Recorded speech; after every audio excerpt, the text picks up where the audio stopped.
तब्बल 25 वर्षानंतर देवळी पुलगाव विधानसभेत फुलले कमळाचे फूल।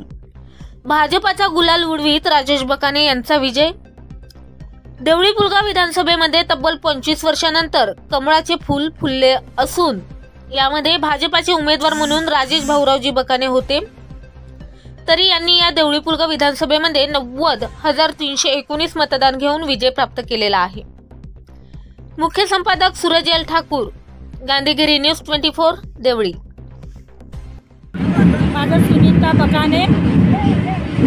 काय सांगाल 25 वर्षापासून आज भाजपाचं कमळ फुललेलं आहे, याबद्दल देवळीकरांना काय संदेश द्याल आणि काय सांगाल? देवळीच्या वासियांचं स्वप्न पूर्ण झालेलं आहे। देवळीच्या वासिकरांचं स्वप्न पूर्ण झालं ना, एवढा मोठा आनंद झाला आहे की ते दिसतच आहे। आता लाडक्या बहिणी ह्या त्यांच्या पाठीमागे उभे असल्यामुळे बहु मताने आपले राजू साहेब बकाने निवडून आलेले आहे, त्याच्यामुळे धन्यवाद। आणखी देवळीकरांना काय संदेश द्याल आपण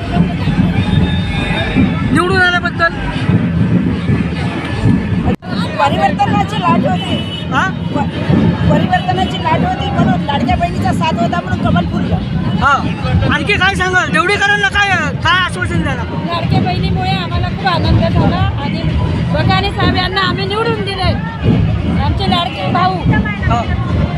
काय सांगाल 2 शब्द?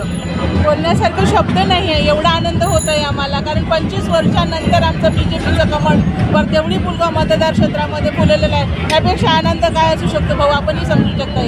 खूप आनंद आहे, खूप खूप असं काय झालेलं आहे।